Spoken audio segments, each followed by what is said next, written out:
आपका फिर से सबका धन्यवाद कि आप समय निकाल कर आए हैं। जितने भी आपने सवाल किए हैं वैलिड सवाल है, आपके डाउट्स, आपकी शंकाएं सब वैलिड ही है। किसी ने कहा कि आप तो पहले सब दल को जिताए हैं तो आप पर भरोसा क्यों करें। कोई कह रहा है कि अरविंद केजरीवाल ठगा है तो अब आपको क्यों फिर से मौका दें। डॉक्टर साहब ने तो पूरा 77 से पूरा हिस्ट्री ही पढ़ के बताया। 77 से ही 47 से तो ज्यादा आप राजनीति का आपको आइडिया नहीं है। मेरे भाई, कम से कम खुशी की बात यह है कि आप में इतनी चेतना बची हुई है, इतना हिम्मत बचा हुआ है कि आप आकर कुछ समाज या अपने विषय में कुछ बोल पा रहे हैं। जनसुराज की सबसे बड़ी ताकत, सफलता यही है कि इतने अपने आप को प्रबुद्ध कहने वाले लोग एक क्वासाई पॉलिटिकल प्लेटफॉर्म पर आकर बैठे हुए हैं। न तो नेता और को तो देख के आप पहले डर के मारे भागते हैं कि चंदा उंदा लेगा, क्या करेगा क्या नहीं करेगा। आप यहाँ आए हुए हैं और इस घबराहट में नहीं है कि आपसे कोई कुछ ले लेगा, और आपकी हिम्मत हो रही है कि आप खड़ा होकर सवाल पूछ रहे हैं। ये जनसुराज की पहली ताकत और सफलता है। आप जितने यहाँ डॉक्टर सज्जन बैठे हुए हैं जिन्होंने पूछा कि स्वास्थ्य व्यवस्था को आप कैसे सुधारिएगा, आप लोगों में कई लोगों को अपने अपने स्वास्थ्य मंत्रियों से भी मिलने का अवसर मिला होगा। उनसे कभी नहीं पूछे होंगे, क्योंकि बिहार सरकार में स्वास्थ्य विभाग का एक ही कार्यक्रम है, पता करो कौन डॉक्टर का सबसे ज्यादा प्रैक्टिस चलता है, उसका ट्रांसफर करो और उससे बदले में पैसा का उपाय करो। लेकिन आप में से किसी भी डॉक्टर ने आज तक ये हिम्मत नहीं की होगी कि जाकर पूछे स्वास्थ्य मंत्री से, जिसको आप वोट दबाते रहे हैं, कि भैया ये आप स्वास्थ्य सुधारने के लिए क्या करेंगे। पीछे सज्जन ने हमसे माल न्यूट्रिशन की भी बात पूछी है, अलग अलग आपने सवाल किया है, तो आप उन सवालों पर आएंगे, एक एक सवाल का जवाब भी देंगे। आपकी हमारी दुर्दशा इसलिए है कि बहुत साल पहले, सैकड़ों साल पहले, जो ग्रीस के बड़े दार्शनिक प्लेटो ने कहा कि if you do not participate in democracy, be ready to be ruled by your inferiors. अगर समाज में, राजनीति में आप भागीदार नहीं बनोगे तो इस बात के लिए तैयार रहो कि कोई मूर्ख आदमी राजा बनकर आप पर शासन करेगा। तो बिहार की जो दुर्दशा है वो इसीलिए है कि आप चाहे डॉक्टर हैं या व्यवसायी, अपने आप को सो कॉल्ड प्रबुद्ध कहने वाले लोगों ने राजनीति और राजनीति करने वाले व्यवस्था से अपने आप को अलग कर लिया है। और आप सोच रहे हैं कि जो आदमी शराब का व्यापार करता है, जो बालू माफिया है, वो आकर बढ़िया स्वास्थ्य व्यवस्था काहे नहीं बना रहा है। ये कोई रॉकेट साइंस नहीं है मेरे भाई। आप बालू माफिया को स्वास्थ्य मंत्री बनाओगे तो उससे स्वास्थ्य व्यवस्था नहीं सुधरेगा। तो अगर आप गलत आदमी का चुनाव करेंगे तो गलत ही होगा। अब मैं शुरुआत करूंगा भाई साहब के सवाल से, क्योंकि इन्होंने वो व्यक्तिगत एक सवाल उठाया है कि आप अब बहुत बड़े ज्ञानी बन रहे हैं, आप ही तो इन लोगों को बढ़ाए। ठीक तो बात है मेरे भाई, हमको आप बहुत ज्यादा क्रेडिट दे रहे हैं। कोई किसी को बना नहीं सकता है। हाँ, ये जरूर बात है कि पिछले 10 बरस में इनमें से कई नेताओं को, दलों को बढ़ाने में हमने कंधा लगाया है। नीतीश कुमार को हमने नहीं बनाया है, लेकिन नीतीश कुमार का जब दुर्दिन हुआ था तो उनको जिताने में मदद की थी, तो वो उसका उतना दोष हमारा है। लेकिन आप यहाँ आज क्यों आए? आप प्रशांत किशोर को सुनने नहीं आए, आप किसी साधारण डॉक्टर के लड़के को सुनने नहीं आए हैं। आप यहाँ इसलिए भी नहीं आए हैं कि हम 2 बरस से पैदल चल रहे हैं। हम 20 बरस पैदल चलेंगे तो एक डॉक्टर अपना 1 मिनट समय नहीं छोड़ेगा। आप इसलिए आए हैं कि 10 बरस हमने वो काम किया है, समाज में लोगों को पता है कि ये आदमी अच्छा है, खराब है, इस आदमी को राजनीति का समझ है। अगर पैदल चल रहा है तो कुछ न कुछ सोचिए कि चल रहा होगा।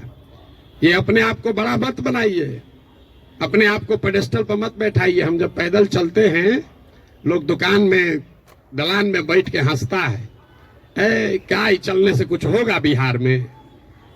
फिर भी हमारे पास आता है, इसलिए आता है कि उसको डर है कि ये प्रशांत किशोर चल रहा है।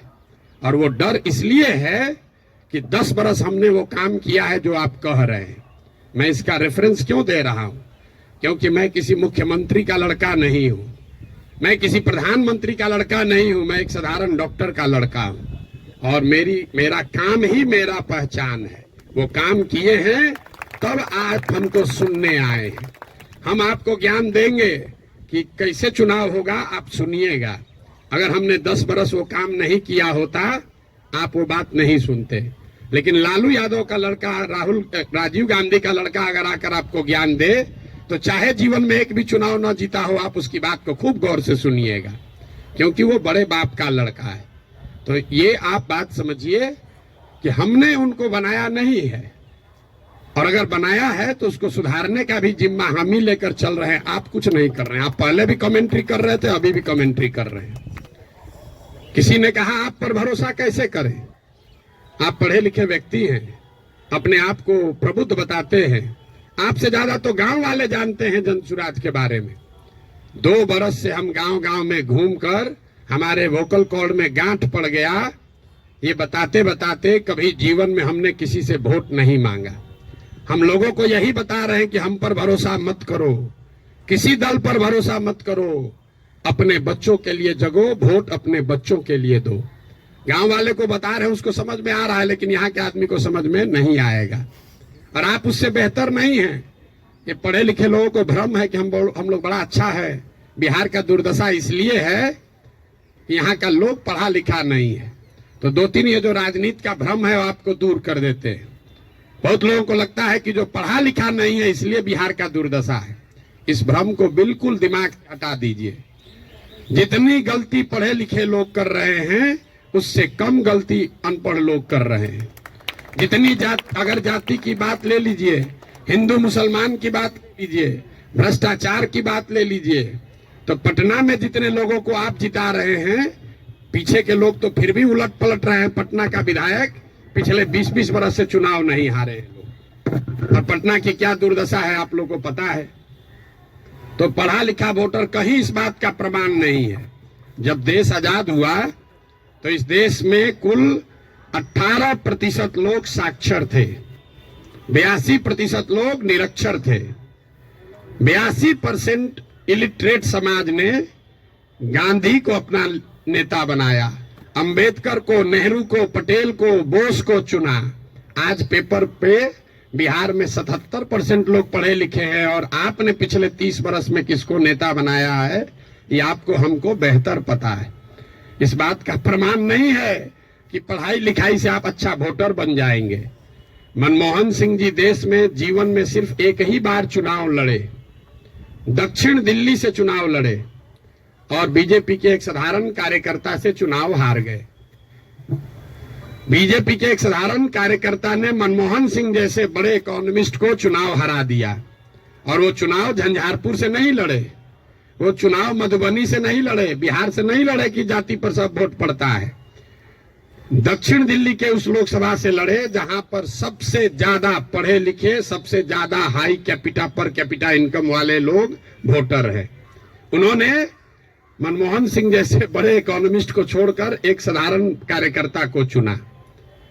इसका कोई प्रमाण नहीं है। हम लोग घर में कहते हैं कि हमारी दादी पढ़ी लिखी नहीं थी लेकिन बड़ा समझदार थी। लड़का पढ़ लिख गया है लेकिन बड़ा लंपट है। आप पढ़े लिखे होकर भी बहुत बड़े बेवकूफ हो सकते हैं, और नहीं पढ़ा लिखा व्यक्ति भी बहुत समझदार हो सकता है। इसका मतलब ये नहीं है कि पढ़ाई की महत्ता नहीं है। पढ़ाई सिर्फ आपको इतना ही करता है कि आप इंफॉर्मेशन को प्रोसेस करने की आपकी क्षमता बढ़ जाती है, उसको आर्टिकुलेट करके प्रेजेंट करने की आपकी क्षमता बढ़ जाती है। आपकी प्रोसेस, आप उससे बहुत वाइज हो जाएंगे, ऐसी बात नहीं है। दूसरा जो भ्रम आपने बताया, बिहार में तो सब वोट जाते पर पड़ता है, भाई साहब ने बताया, आपने उसका काउंटर भी किया। लेकिन ये सबसे ज्यादा पूछे जाने वाला सवाल है। पिछले 2 बरस से हर आदमी, हर सभा, हर मीटिंग में ये कोई ना कोई जरूर पूछता है, भैया सब तो ठीक है, जाति से कैसे निपटिएगा। तो पहली बात तो ये समझिए कि जाति जो है वो सिर्फ बिहार की सच्चाई नहीं है, जाति पूरे भारत की सच्चाई है, यहाँ के समाज की सच्चाई है। जाति की महत्ता जितनी बिहार में है, इतनी ही आंध्र प्रदेश में है, इतना ही कर्नाटक में है, इतना ही गुजरात में है, इतना ही यूपी में है। आप में से कोई भी ऐसा आदमी नहीं है यहाँ जो उन राज्यों में जाकर राजनीति किया है या वहां चुनाव लड़ाया है। आप हमको बताइए, वोका लिग्गा और लिंगायत अगर कर्नाटक में नहीं है तो क्या बिहार में है? पटेल और क्षत्रिय अगर गुजरात में नहीं है तो क्या बिहार में है? कहाँ जाति नहीं है? जाति हर जगह है। और जाति, ये आपको हमको हमारे दिमाग में ये बैठा दिया गया है कि बिहार में सब चीज जाति पर ही होता है। इस चीज को एग्जामिन कीजिए कि क्या बिहार में सब लोग वोट जाति पर देते हैं? तथ्य पर जाइए, दैनिक जागरण पर लेख पढ़कर दिमाग मत बनाइए। हम आपको 4 उदाहरण अभी देंगे। आगे क्या होगा छोड़ दीजिए, पीछे क्या हुआ है वो बताते हैं, आपको अपने आंख खुलेगा। 1984 में बिहार में कांग्रेस को बहुत बड़ी सफलता मिली थी। करीब करीब उस समय बिहार झारखंड जो एक साथ था, 54 में 53 सांसद कांग्रेस के जीते थे। यहां बैठे जितने साथी हैं उनसे पूछूंगा उस समय कांग्रेस को कैसे वोट पड़ गया। राजीव गांधी के जाति के बहुत लोग तो नहीं रहते हैं बिहार में, तो आप बताएंगे कि वोट राजीव गांधी को नहीं पड़ा, वो तो इंदिरा गांधी की मृत्यु हुई। उस मृत्यु से जो सहानुभूति की लहर बनी, उसमें जाति पाति छोड़कर सबने कांग्रेस को वोट दिया। सब लोग मुड़ी हिला रहा है, उसको लिख लीजिए। फिर पूछेंगे 1989 में इसी बिहार में क्या हुआ? बीपी सिंह जी के नेतृत्व में कैसे पूरा जनता दल बिहार जीत गया? आप में से ज्यादातर लोग बताएंगे कि जनता दल को वोट नहीं पड़ा।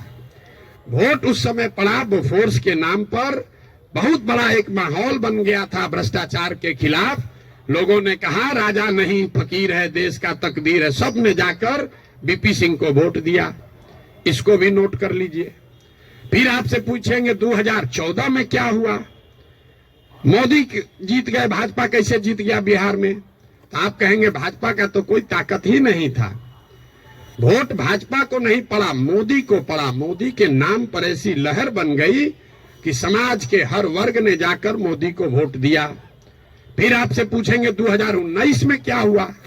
तो लोग बताएंगे यहाँ राजनीति तो सब बात करता है कि भैया एकदम कांटे का मुकाबला था।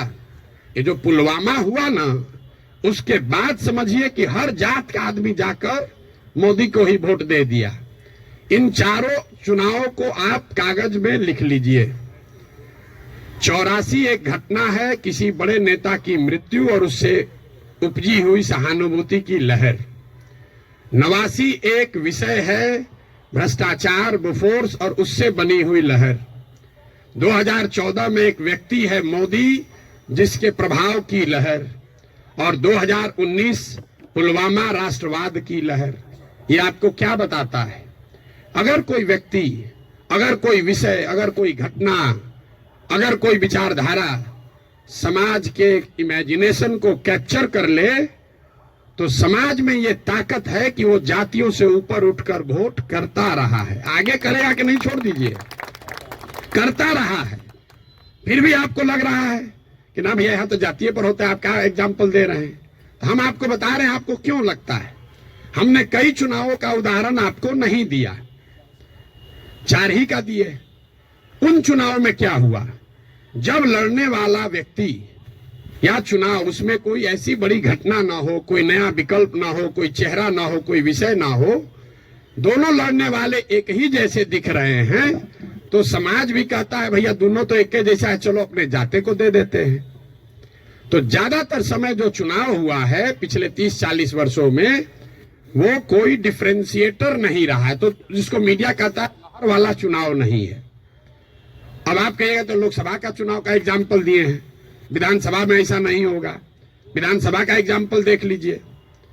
2010 में नीतीश कुमार और भाजपा इसी बिहार में 206 विधानसभा जीतकर सरकार बनाए। उस समय नीतीश और भाजपा के गठबंधन में मोदी जी नहीं थे। मोदी जी का नाम इतना बड़ा नहीं था, अमित शाह नहीं थे, भाजपा की इतनी ताकत नहीं थी। उनके सामने उनका मुकाबला था लालू जी के गठबंधन से, जिसमें लालू जी थे, कांग्रेस थी और रामविलास पासवान जी थे। लालू जी की ताकत आज के तेजस्वी यादव से तो निश्चित तौर पर ज्यादा थी 2009 में। रामविलास जी की ताकत उनके लड़के से ज्यादा थी, और कांग्रेस भी उस समय 2009 में देश में सत्ता में थी। इसके बावजूद 2010 के चुनाव में एनडीए को, नीतीश और भाजपा को 206 सीट आया। वही गठबंधन जब वो 2020 में लड़े तो इस बार भाजपा के साथ मोदी भी हैं, अमित शाह भी हैं, देश में भाजपा की ताकत बढ़ी भी है। दूसरे साइड एनडीए में अब लालू जी के जगह तेजस्वी जी आ गए थे। रामविलास जी का दल तो उस गठबंधन में था ही नहीं, और कांग्रेस की भी ताकत कमी हुई। लेकिन एनडीए गठबंधन को 125 सीट भी मिलने में दम निकल गया। क्यों? क्या एनडीए को वोट देने वाले सारे जाति के लोग बिहार छोड़कर चले गए? नहीं, ऐसा इसलिए हुआ कि 2005 से लेकर 2009 की जो पहली सरकार नीतीश की चली थी, समाज का हर वर्ग ये समझता था कि नहीं, इसमें कुछ न कुछ काम हुआ है। तो जातीय समीकरण भी था और काम भी था, तो 206 सीट आया। लेकिन उसी बिहार में जब नीतीश का काम खराब हुआ तो उसी एनडीए गठबंधन को 125 सीट आया। आपको लोकसभा का उदाहरण दिया, विधानसभा का उदाहरण दिया, अब आपको मुखिया का उदाहरण दे देते। पिछले बार मुखिया के चुनाव में बिहार में 80% मुखिया चुनाव हार गया है, 80%, और वार्ड सदस्य करीब करीब 95%। सब लोग अपने जाति से जीत कर आए थे। कैसे हार गए चुनाव? ये भ्रम मत पालिए कि जाति से ही सब होता है। अगर सिर्फ जाति से, फिर कहेगा भैया कैसे आप हो सकता है? बिहार में नीतीश कुमार के जाति के कितने लोग रहते हैं? 2-2.5% रहते होंगे। लालू जी के जाति के कितने लोग रहते हैं? 15% लोग रहते हैं। आप पूरे भारतवर्ष में जो कहीं भी जहां भी मुख्यमंत्री है, आंख बंद करके जाके देख लीजिएगा, कोई भी ऐसा आदमी किसी राज्य में मुख्यमंत्री नहीं है जो वहां के जाति की, जिसके जाति की संख्या सबसे ज्यादा है। ये उल्टा चलता है। ये आपको हमको लगता है कि जिसका जाति संख्या ज्यादा रहेगा मुख्यमंत्री बन जाएगा। जिसकी जाति की संख्या सबसे ज्यादा हो, उस जाति के आदमी को वो राज्य जीतना करीब करीब इम्पॉसिबल है, नहीं जीत सकता है। क्योंकि उस जाति से दूसरे समाज के लोग डरते हैं। वो सोचता है ये आएगा तो सब कब्जा कर लेगा, तो उसके खिलाफ कंसोलिडेशन भी होता है। आप यही नहीं, बंगाल देख लीजिए, यूपी देख लीजिए, तेलंगाना देख लीजिए, आंध्र देख लीजिए। आंध्र प्रदेश में भी नायडू जीत कर आए, कंबक कम्युनिटी के हैं, उसकी जाति की संख्या 6% है। बगल में योगी जी हैं, राजपूतों की संख्या 4% है। उसके बगल में मध्य प्रदेश में यादव जी हैं, उनकी संख्या 5% से कम है। राजस्थान देख लीजिए, आप कहिए वो तो भाजपा का है, जितना रीजनल पार्टी है सबका उठाकर देख लीजिए, कहीं पर भी जिस जाति की संख्या सबसे ज्यादा है उसका नेता मुख्यमंत्री नहीं है। अब फिर यहाँ गलथेथाई का आदत है, कहेगा ना नीतीश तो पिछड़ा का नेता है। तो भाई अगर कोई नीतीश जी पिछड़ा का समीकरण गोलबंदी कर सकते हैं तो आप भी कर सकते हैं। आपको कौन रोका है? किसने रोका है कि कुशवाहा का जाति का कोई नहीं कर सकता है, या कोई ब्राह्मण नहीं कर सकता है, कोई राजपूत नहीं कर सकता है? भाई अगर कुर्मी समाज का आदमी कर सकता है तो कोई मुसहर भी कर सकता है, कोई कुशवाहा भी कर सकता है, कोई राजपूत भी कर सकता है। आप में वो क्षमता होनी चाहिए, वो प्रयास करने की का मादा होना चाहिए। जाति का भ्रम मत पालिए। और अंतिम बात, मान लीजिए एक बार कि आपको बात मान भी ले कि जाति बड़ा महत्वपूर्ण है, तो जिसको भी राजनीति के जरिए समाज का अगुवा बनना है, उसके पास ये विकल्प नहीं है कि समाज में सब सुधर जाएगा तब हम आएंगे। सब आदमी कहता भैया करना तो चाहते हैं लेकिन बिहार में जातिवाद बड़ा है। अरे भाई, तो जब जातिवाद खत्म हो जाओगे तब राजनीति करने आओगे, तो ना जाति कभी खत्म होगा ना कभी आओगे। और अगर खत्म हो ही जाए, अगर भ्रष्टाचार खत्म हो जाए, जातिवाद खत्म हो जाए, बाहुबल खत्म हो जाए, तो आपके हमारे आने की जरूरत क्या है? जो खत्म किया है उसी को आगे रहना चाहिए। आपकी हमारी जरूरत तभी तो है। राजनीतिक अगुवा जिसको बनना है उसको समाज की कमजोरी और उसकी ताकत के रहते हुए ही उसका अगुवाई करना है। आप उससे अलग नहीं हट सकते। किसी ने भ्रष्टाचार की बात कही, भ्रष्टाचार पर आपका क्या प्रोग्राम है? कोई प्रोग्राम नहीं। भ्रष्टाचार तब सुधरेगा जब आप और हम भ्रष्टाचार कम करेंगे। हम हर गांव में कहते हैं कि जिस गांव में हम 5000 गांव में पैदल गए, गांव में सबसे पहले हल्ला कौन करता है कि बड़ा भ्रष्टाचार है, मुखिया चोरी कर रहा है, नाली गली नहीं बना रहा है, राशन कार्ड में पैसा ले रहा है, इंदिरा आवास में 20,000 लग रहा है, दाखिल खारिज में 10-15 हजार रुपया लग रहा है। वही आदमी करता है जो 2 बरिस पहले मुखिया के चुनाव में 500 रुपया लेकर वोट दिया है। सबसे पहले जो डॉक्टर साहब 50,000 रुपया देके खुद ट्रांसफर कराए हैं, बुरा नहीं मानिएगा, हमारे बाबूजी भी प्रैक्टिशनर थे, कि हमारा प्रैक्टिस ना गड़बड़ाए, हेल्थ मंत्री हमसे पैसा लेके हमको पोस्टिंग कर दे, अब बाकी सबके लिए ईमानदार हो जाए। कैसे संभव है रे भाई, कैसे संभव है? आप सोच रहे हैं कि हम 50,000 रुपया दे के क्रीम पोस्टिंग करा लें, क्रीम पोस्टिंग खाली जाके हाजिरी बनाए, सिविल सर्जन को 5,000 रुपया दे, आप प्रैक्टिस करते रहे। स्वास्थ्य व्यवस्था को सुधारने के लिए बड़ा बड़ा लंबा लेक्चर दीजिएगा, ये कभी हो सकता है? नहीं हो सकता है। स्वास्थ्य व्यवस्था को लेकर जनसुराज की क्या सोच है? बिल्कुल ये सही सवाल है। सिर्फ स्वास्थ्य व्यवस्था को लेकर नहीं, 2 संकल्प जो जनसुराज में हम लोगों ने दिया है कि बिहार के हर पंचायत का, बिहार का नहीं, हर पंचायत का 8,500 पंचायतों का हम योजना बनवा रहे हैं, पैदल चल के खुद जाकर देखकर। और ये तय किया जा रहा है कि उस पंचायत में पढ़ाई की व्यवस्था कैसे होगी, 800 से 1200 रोजगार के अवसर कैसे पैदा किए जाएंगे, और उस पंचायत में जिस तरह की भी खेती होती है उस खेती को खाने वाले खेती से कमाने वाला खेती कैसे बनाया जाएगा। ये 8,500 कार्यक्रम, 8,500 डॉक्यूमेंट जारी करेंगे। आप में से ज्यादातर लोगों को पढ़ने का भी समय नहीं होगा, लेकिन 8,500 पंचायतों का अलग अलग योजना बनाकर जारी करेंगे चुनाव से पहले। उसके साथ साथ बिहार के विकास के लिए जो 10 महत्वपूर्ण पहलू हैं, उसमें स्वास्थ्य भी इंक्लूडेड है, उस पर भी 10 साल का विजन डॉक्यूमेंट बनाकर आपको चुनाव से पहले जारी करेंगे। ये बताएंगे कि बिहार में स्वास्थ्य की व्यवस्था को कैसे सुधारा जाए।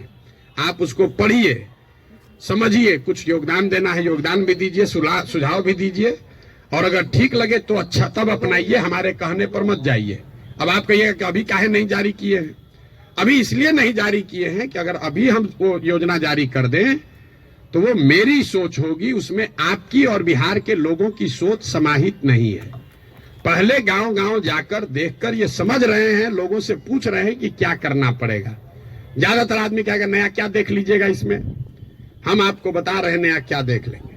हम भी बिहार के सरकारी स्कूल में पढ़े हैं, हमने अपने बाबूजी के क्लिनिक में देखा है 100 रुपया के मोनोसेफ नहीं खरीद पाने के वजह से इनके फ्लाइटिस के पेशेंट हाथ जोड़ के कहते हैं भैया मर जाए, लेकिन अब हम कुछ नहीं कर सकते, घर में कुछ नहीं बचा है, 100 रुपया।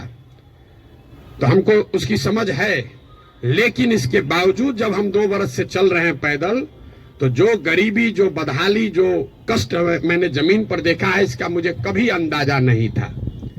हम संयुक्त राष्ट्र संघ में पब्लिक हेल्थ में ही 10 बरस काम किए हैं, यहाँ राजनीति में से भी जुड़े रहे, लेकिन जितनी गरीबी बदहाली हम अपनी आंखों से देख रहे हैं, ये आंकड़ों से दिखने वाली गरीबी से कहीं ज्यादा है।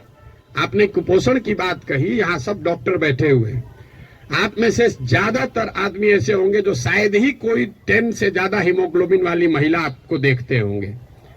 यहाँ हम लोग जो एक स्टडी करा रहे हैं, देखते हैं, आप देखिएगा कल से ध्यान से, गांव में कहीं जाइए, 55-60 साल से ज्यादा उम्र की कोई महिला आपको सीधी खड़ी नहीं दिखेगी, सब बेंड हो गई है ऊपर से।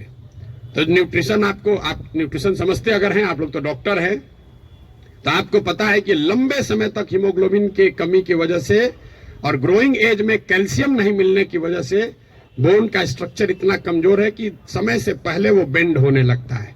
ये जब आप गांव में चलिएगा तो देखिएगा, 5 फीट 4 इंच से ज्यादा, 5 फीट 5 इंच से ज्यादा उम्र हाइट की कोई महिला आपको दिखने वाली नहीं है। आपने ठीक कहा, न्यूट्रिशन कोई वन शॉट सॉल्यूशन नहीं है, एंड इंटरजेनरेशनल प्रॉब्लम है। जिस मोदी जी के किताब पेपर की आप बात कर रहे हैं, एक आंकड़ा आपको दे रहा हूं, आज से 300 साल पहले यूरोप में लोगों की एवरेज हाइट भारत में लोगों के एवरेज हाइट से 1.4 इंच कम होती थी। अब यूरोप में 300 साल में on an average 1.6 inch Bharat से ज्यादा हो गई है। 300 वर्ष में करीब करीब 3 इंच लंबाई का असर पड़ गया है। और दुनिया भर में जो डेवलपमेंटल इकोनॉमिक्स पढ़ते हैं उनको मालूम है कि हाइट और लाइफ टर्म अर्निंग में डायरेक्ट कोरिलेशन है। The taller you are more likely to earn higher income and wages than those who are not. इसका मतलब ये नहीं कि जिसका हाइट कम है पैसा कम कमा रहा है, तुरंत लोग गणना करने लगेगा कि तो बड़ा नाटा आदमी को देखें बड़ा पैसा कमा रहा है। Height is a reflection of your overall growth. अब डॉक्टर लोग को हम क्या बताएंगे, आपको समझ है, हाइट दिख रही है और ब्रेन का ग्रोथ आपको नहीं दिखता है। तो जो लंबे समय तक स्टडीज हुई हैं उसमें यह क्लियर बताया गया है कि हाइट और लाइफ टर्म अर्निंग, समाज के सोसाइटी में लाइफ टर्म अर्निंग का डायरेक्ट कोरिलेशन है। तो बिहार में ये परेशानी है, एक झटके में मेरे भाई साहब वो खत्म नहीं हो सकता है। यहां किसी ने पर कैपिटा इनकम की बात की। बिहार में पर कैपिटा इनकम है 35,000 रुपया। देश में प्रति व्यक्ति आय है करीब करीब 1,34,000। बिहार का प्रति व्यक्ति आय है 35,000 रुपया सालाना। उसमें अगर पटना और बेगूसराय को हटा दीजिएगा तो ये प्रति व्यक्ति आय घट के हो जाएगा 22,000 रुपया। 22,000 को जरा 365 से डिवाइड कर दीजिए, देखिए कि दिन में कितना हुआ। 100 में 80 आदमी यहां दिन में 100 रुपया भी नहीं कमा रहा है। आप किस न्यूट्रिशन की बात करेंगे। मुझे एक लड़का मिला, उसको हम लोग कैंप में शाम में खाना खिलाते हैं, जो लड़के आते हैं, बहुत ज्यादा खा रहा था। तो उसको ऐसे बुला के पूछे, बेटा ये इतना रोज खाते हो? बोला सर आज तक जीवन में ऐसा हुआ ही नहीं कि हम खाना खत्म कर लिए और तसली में अभी चावल बाकी है। आज तक ऐसा जीवन में नहीं हुआ कि हमारा पेट भर गया हो और चावल अभी तसली में बाकी है। जो जितना खाना है उसी से पेट भरना है। आप न्यूट्रिशन की क्या बात करेंगे। इन बातों की चर्चा आपने ठीक कहा जनसुराज में नहीं करते। क्या करें, उसको जो सीधी बात बता रहे हैं कि 100 रुपया नहीं कमा रहे हो ये समझे में नहीं आ रहा है, तो उसको कैल्शियम और हेमोग्लोबिन का कमी बताएंगे तो उसको बुझाएगा। हमको उसको उस भाषा में समझाना है जो उसको समझ में आए। आप बहुत बड़े ज्ञानी हैं, आप व्यवस्था को सुधारना चाहते हैं, सुधारिएगा तब ना जब व्यवस्था में आइएगा। तो व्यवस्था में आने के लिए आपको उस भाषा का, उस विषय का, उस तरीके का इस्तेमाल करना है ताकि आप व्यवस्था में चुनकर आए, तभी तो ये बनेगी बात। किसी ने कहा आम आदमी पार्टी की तुलना, आपको एक पैसे भी समझ नहीं है कि जनसुराज क्या है और आम आदमी पार्टी क्या है। आम आदमी पार्टी आंदोलन से निकली हुई एक पॉलिटिकल व्यवस्था है और जनसुराज में प्रशांत किशोर का, जनसुराज का आंदोलनों में कोई यकीन नहीं है। हम रोज ये बात कम से कम 100 दफे कह चुके हैं। जनसुराज आंदोलन नहीं है, इसको जेपी के आंदोलन से कंपेयर मत कीजिए और इसको आम आदमी पार्टी के आंदोलन से कंपेयर मत कीजिए, क्योंकि आंदोलन है ही नहीं। क्यों नहीं है? हमको लोग आगे कहता है भैया आंदोलन कीजिए उससे बिहार सुधरेगा। मेरा आंदोलनों में कोई यकीन नहीं है, क्योंकि मानव सभ्यता का इतिहास आपको बताता है, पूरे दुनिया का, बिहार का, भारत का नहीं, पूरे दुनिया का मानव सभ्यता का इतिहास ये आपको बताएगा कि आज तक किसी भी आंदोलन से, फ्रांस की क्रांति को अगर आप अपवाद के तौर पर हटा दीजिए तो किसी भी रेवोल्यूशन से, आंदोलन से कभी समाज का भला नहीं हुआ है। आंदोलन और रेवोल्यूशन जो है वो किसी को सत्ता से हटा सकता है। वो तेज हथियार है जिससे आप बड़े से बड़े वृक्ष को काट सकते हैं, उससे आप नए समाज का निर्माण नहीं कर सकते। भाई साहब खड़ा होकर जेपी का आंदोलन का एक उदाहरण दे रहे थे। मेरे भाई, जेपी का आंदोलन कहां कहा गया है? आप तो जेपी के आंदोलन में शायद जुड़े हुए हैं, आपने दावा किया। जेपी के आंदोलन में कहां कहा गया है कि बिहार को सुधारा जाएगा? जेपी के आंदोलन का नारा था संपूर्ण क्रांति, इंदिरा गांधी को हटाओ। तो उस आंदोलन की, क्रांति की इतनी ताकत थी, इंदिरा गांधी को हटा दिए। नया व्यवस्था बनाने की बात कहां कही गई थी? अरविंद केजरीवाल या आम आदमी पार्टी ने नई व्यवस्था की बात कहां कही? उन्होंने कहा भ्रष्टाचार हटाओ। हम तो नहीं कह रहे भ्रष्टाचार हटाओ, क्योंकि दुनिया में कहीं इसका कोई प्रमाण नहीं है कि कोई एक कानून बनाकर आप भ्रष्टाचार खत्म कर देंगे। ये तो सतत प्रक्रिया है। जिन देशों ने भ्रष्टाचार पर अंकुश लगाया है, दुनिया में सबसे ईमानदार देश कौन है? जो स्कैंडिनेवियन कंट्रीज हैं, फिनलैंड, स्वीडन, नॉर्वे, डेनमार्क, वहां जाइएगा, वहां करप्शन मिनिमम है। आप जाकर उसका अध्ययन कीजिए कि वहां कैसे करप्शन कम हुआ। वहां अरविंद केजरीवाल थोड़े पैदा हुए थे, वहां जन्म लोकपाल करके कोई विधायक नहीं पारित हुआ। वहां भ्रष्टाचार 4 तरीके से कम हुआ है। पहला, समाज में ये जागृति बनी लंबे समय में कि अच्छे और स्वच्छ लोगों का चुनाव करो, मतलब इलेक्टोरल प्रोसेस को जहां तक हो सके उसको स्वच्छ बनाया गया। आप में से कुछ लोग सोशल मीडिया पर अभी देखे होंगे, नीदरलैंड्स का प्रधानमंत्री अभी आज से करीब 2 हफ्ते पहले 12 बरस प्रधानमंत्री रहने के बाद हटा है, तो वो साइकिल से अपने घर से अकेले निकल रहा है।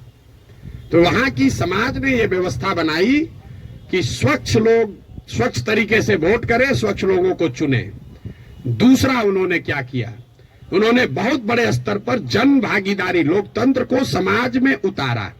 सिर्फ सरकार चुनने की व्यवस्था को लोकतंत्र नहीं बनाया, जो सरकार के नीतिगत फैसले हैं उसमें समाज की भागीदारी करी। और चौथा, बहुत बड़े स्तर पर टेक्नोलॉजी का इस्तेमाल हुआ है। आप लोग जितने लोग आए हैं, ज्यादातर लोग नल जल योजना के बारे में सुने समझे होंगे, बहुत यहाँ ब्यूरोक्रेट लोग भी बैठे हुए हैं। नल जल योजना में अभी तक सरकार यही चक्कर में बहस में पड़ी है कि वहां चल रहा है कि नहीं चल रहा है। 25,000 करोड़ रुपया खर्चा हो गया। उसी सरकार में स्मार्ट मीटर लगाकर लोगों को यह पता है कि बिजली कितना कंज्यूम हो रहा है, लेकिन नल जल में अगर स्मार्ट मीटर लगाया होता तो कम से कम इतना तो पता चलता कि वहां पानी चल रहा है कि नहीं चल रहा है।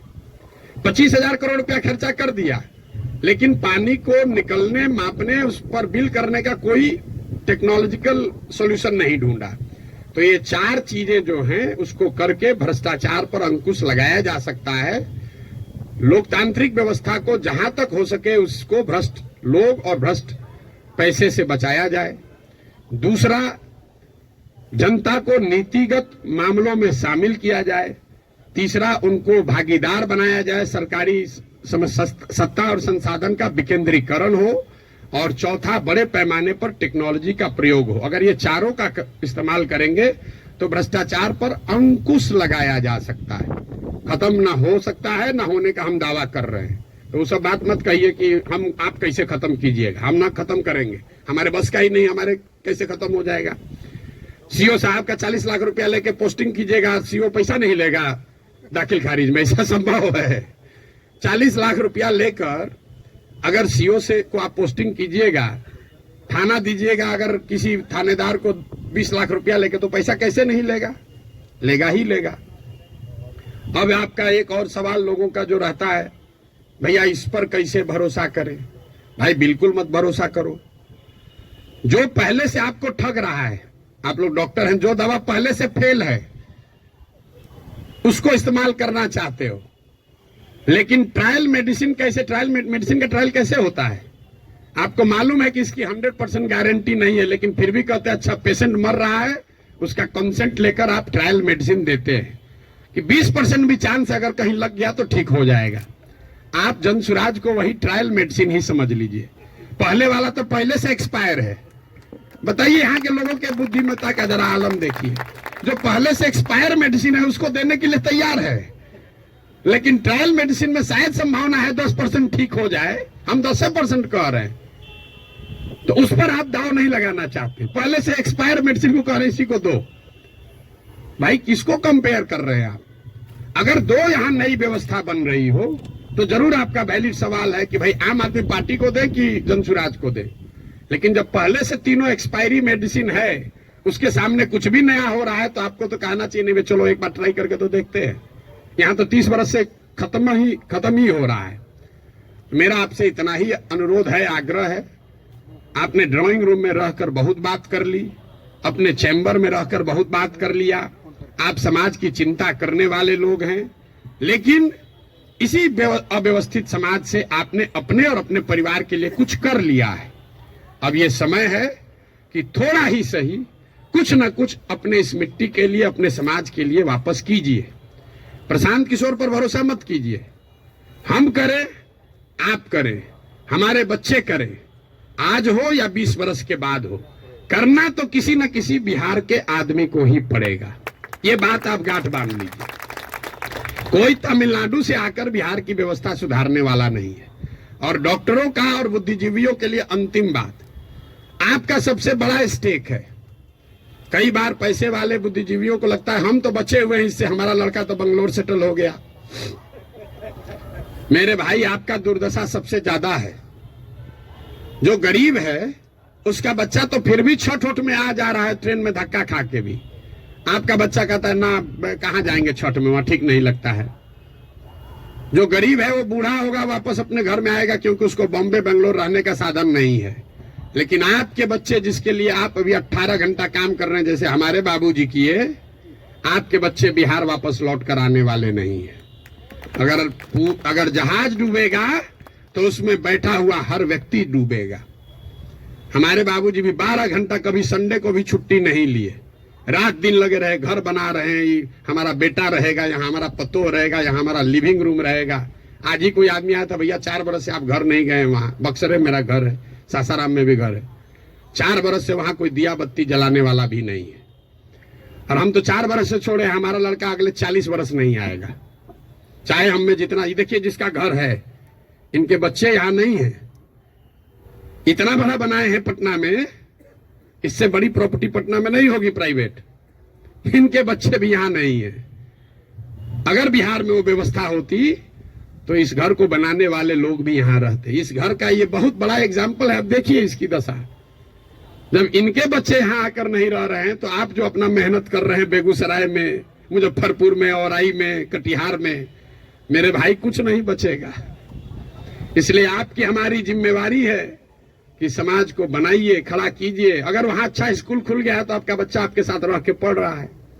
अगर यहाँ अच्छी व्यवस्था हो जाएगी तो शायद आपका बच्चा आपके साथ नौकरी करते हुए बिहार में रहेगा, वरना जड़ ही खत्म हो जाएगा। हम गांव में चलते हैं, देखते हैं जितने बड़े घर पुराने बने हैं, सब करीब करीब भूत बंगला बन गया है, ढह कर खंडहर हो गया है। तो ये प्रबुद्धों को समझने सोचने का समय है। एक अवसर अगर मिला है, आपके पास जो भी क्षमता है, जिस तरीके से भी, कुछ नहीं है, आप कम से कम मन से आशीर्वाद तो दीजिए। सवाल क्या कर रहे हैं? आपको कोई कहता सवाल करने, हमको कोई दिक्कत नहीं, दिन भर आप सवाल कीजिए, हम तो दिन रात यही काम करते हैं। लेकिन सवाल करके आप किसी का भला नहीं कर रहे हैं, आप अपना ही नुकसान कर रहे हैं। अरे कुछ नहीं कीजिए, कम से कम कुछ अच्छा हो रहा है उसके समर्थन में एक आवाज तो लगाइए। वो भी नहीं कर सकते हैं, गुड विशेष आशीर्वाद तो दे सकते हैं। आपसे तो कोई पैसा मांगा नहीं, वोट तो देने आप जाइएगा नहीं, ऐसे भी वोट देने तो ऐसे भी नहीं जाइएगा। आपका वोट है कहाँ? आप अपने को जबरदस्ती बैठाए हुए हैं एवरेस्ट पर। आपको पूछ कौन रहा है? आपको पूछ कोई नहीं रहा है। तो अपने आप को रेलेवेंट बनाइए, ताकि आपके आने वाली पीढ़ी इस जमीन से जुड़ी रहे। आप जिस काम को करने के लिए अपना अभी जीवन खपा रहे हैं, आपके पास 1 मिनट नहीं है कि सांस भी ले। जो चीज बना रहे हैं उसको भोगने वाला, उसका उपयोग करने वाला कोई नहीं बिहार में बचेगा आपका अपना, अगर आप बिहार की व्यवस्था को सुधारने के लिए कुछ न कुछ न करें। और ये आपकी हमारी नैतिक और मौलिक जिम्मेवारी भी है कि अगर भगवान ने हम लोगों के लिए अच्छा कुछ कर दिया है, तो हम लोग की जिम्मेवारी है कुछ वापस हम लोग वापस इस समाज को दें। अब आपका और कोई सवाल है तो कर लीजिए। बहुत बहुत धन्यवाद।